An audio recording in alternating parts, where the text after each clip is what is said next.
Bible stories మీరు wild card entry లోపలికి వస్తున్నారు.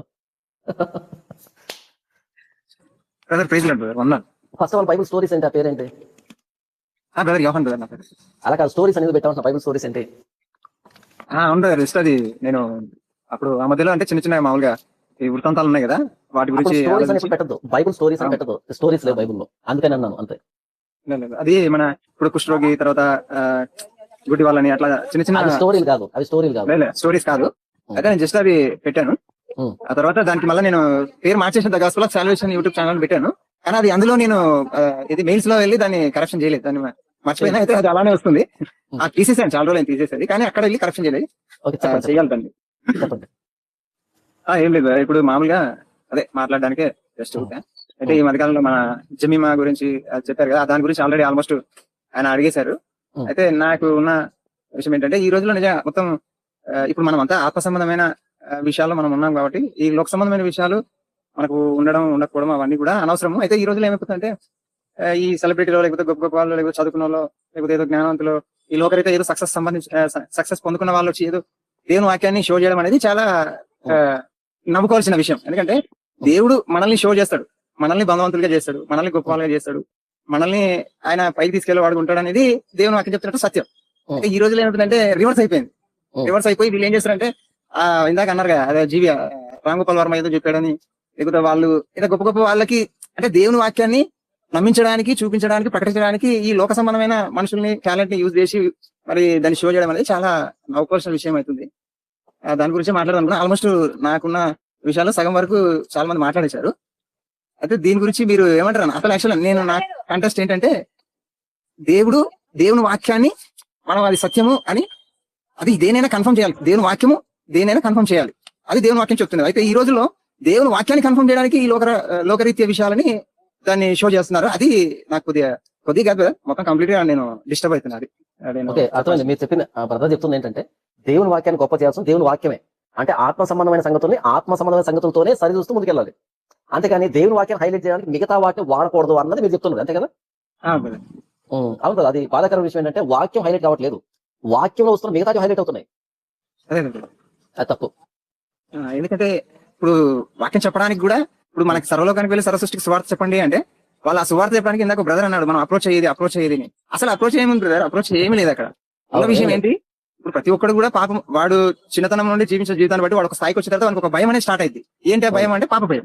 అరే నేను యవనస్తులుగా ఉన్నప్పుడు అలా జీవించాను, ఇలా జీవించాను, నాకు ఇందుకు అది ఇందువల్ల జరుగుతుందేమో, ఇందుకు అవుతుందేమో ఆటోమేటిక్ గా వాడికి భయం వచ్చేస్తుంది. ఆ భయానికే దేవుడు చెప్తున్నాడు నేను ఆ భయం నుండి, ఆ పాప భయం నుండి, మరణ భయం నుండి విడిపించడానికి నేను ఈ విధంగా శిలువలో చనిపోయాను అన్న విషయమే అది క్లియర్ ఉంది. అది అంటే ఆ వ్యక్తి పాపం ఈ సతీష్ కుమార్ ని సపోర్ట్ చేయడానికి వచ్చాడు. ఆ వ్యక్తి ఏమంటారు, నేను టీచింగ్ ఫీల్డ్ అనగానే ఓకే అంత ఇంత ఉంటుందని అనుకున్నాను. అందుకే అనుమానం వచ్చి చివరికి వచ్చేటప్పటికి అరే ఎంత చెప్తున్నా సరే అర్థం కాలేదు ఏంటని ఏ సబ్జెక్ట్ అని అడిగాను. ఏ సబ్జెక్ట్ అంటే సేల్స్ డిపార్ట్మెంట్ అంట, పుస్తకాలు అమ్ముతా అంట. పుస్తకాల మీద టీచింగ్ ఫీల్డ్ అంటే అది నాకు అనుమానం వచ్చింది. నేను అంత చెప్తుంటే మళ్ళీ క్వశ్చన్ ఇస్తుంటే అంత చెప్పిన తర్వాత మీరు నింద మోపుతున్నారు అన్నాడు. ఇంత చెప్తే మళ్ళీ నింద అంటాడు ఏంటని ఏ సబ్జెక్ట్ ప్రధాన అడిగాను. అంటే కొంచెం ఉంటది కదా టీచింగ్ ఫీల్డ్ అంటే కొంచెం ఉంటది.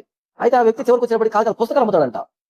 పుస్తకాల మీద టీచింగ్ ఫీల్డ్ అని అది బిజినెస్ కదా, అది ఎగ్జిక్యూటివ్ డిపార్ట్మెంట్ కదా. అది నేను ఏమంటాను అంటే సతీష్ కుమార్ వాక్యాన్ని వినేవాళ్ళు కానీ ఆయన సపోర్ట్ చేసేవాళ్ళు కానీ ఎంతకు మించి వాళ్ళ దగ్గర మనం ఎక్స్పెక్ట్ చేయకూడదు. ఎందుకంటే ఎప్పుడు కథలు విని వాళ్ళ దగ్గర ఏముండదు, సబ్జెక్ట్ ఏముండదు. కథలు అయితే చెప్తారు. అది అంటున్నా ఒక మనిషిని మనం అప్రోచ్ అయ్యే విధానం ఉంటుంది. ఉదాహరణకి ఆరోగ్య బాధ్యత ఒక విధంగా అప్రోచ్ అవుతాం, లేదా ఒకడు బిజినెస్ మ్యాన్ ఒక విధంగా అప్రోచ్ అవుతాం, లేదా ఒక టీచర్ ఒకలాగా అప్రోచ్ అవుతాం, డాక్టర్ అంటే ఎంట్రీ పాయింట్ అంతే. అది లోపలికి ఎంటర్ అయిన తర్వాత సబ్జెక్ట్ మారదు, కంటెంట్ మారదు. Content same. వాడు ఎవరైనా సరే పాపే, వాడిని తీసుకొచ్చి అక్కడ కూర్చోబెడతాం. కానీ ఎంట్రెన్స్ ఒకటి ఉంటుంది. అక్కడ ఎంటర్ అయ్యేది మాత్రం స్లాట్ మాత్రం డిఫరెంట్ ఉంటుంది. దానికి ఉపమానానికి తేడా వ్యక్తికి ఎంట్రెన్స్ పాయింట్ కి ఉపమానం తేడా. వాక్యం చెప్పేటప్పుడు ఉపమానం వాడుకోవాలి, ఎందుకు వాక్యాన్ని అర్థం చేయించడానికి. కానీ ఉపమానం కోసం వాక్యాన్ని వాడకూడదు. అదే ఈ రెండింటికి చాలా తేడా ఉంది. ఒక మాట చెప్పేటప్పుడు ఒక విషయం అర్థం కాకపోతే చిన్న ఉపమానం తీసుకొని చెప్తాం, చిన్న కథ లాంటిదో ఉదాహరణ తీసుకొని చెప్తాం, ఎందుకు దీన్ని ఎక్స్ప్లెయిన్ చేయడానికి. అంతేగాని కథను ఎక్స్ప్లెయిన్ చేయడానికి వాక్యం వాడకూడదు. ఆ ఇంకోటి ఏంటంటేనా దేవుడు చెప్పింది కూడా అసలు అది ఉపమానం పేరు పెట్టాడు కానీ అది సత్యం. అది ఆయన కాకమ్మ కథలు చెప్పలేదు,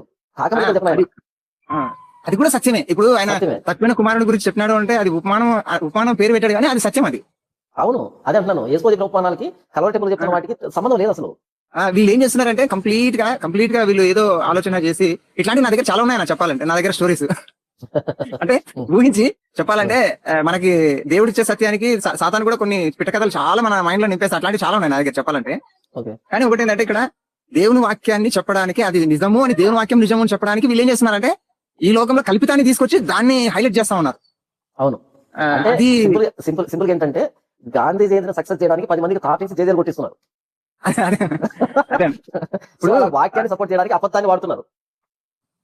అదే మెయిన్ పాయింట్ ఏంటంటే అది అసలు ప్రతిదాన్ని దేవుని వాక్యము నిర్ధారించాలి. ఇది కరెక్ట్ ఉంది. దేవుని వాక్యము దేవుడు నిర్ధారించాల్సింది పోయి దేవుని వాక్యాన్ని దేవుని నిర్ధారించడానికి ఈ లోకంలో అబద్ధాన్ని వాడడం అనేది అసలు ఇది ఎట్లా అంటే ఒక వైరస్ లాగా తయారైపోయింది అసలు. అవును, అలా తయారైంది. అవును, అవును. ప్రతి చోట అది అదొక్కటి కొద్దిగా నాకు నచ్చట్లేదు అన్న. అందుకు పూర్తిగా నచ్చకూడదు. కొద్దిగా చాలా ఇందాక అదే చెప్పినా కదా, కంప్లీట్ నేను దాన్ని డిస్టర్బ్ అయిపోతాను దాని విషయంలో. కాబట్టి కొంచెం ఇంకేంటి నాకు అర్థమైంది. ఇంకేం లేదన్న అదే దాని గురించి. ఇక ఒక క్వశ్చన్ అయితే అడుగుదాం అనుకున్నాను. నెక్స్ట్ అడగండి. ఇప్పుడు నెక్స్ట్ అడగండి.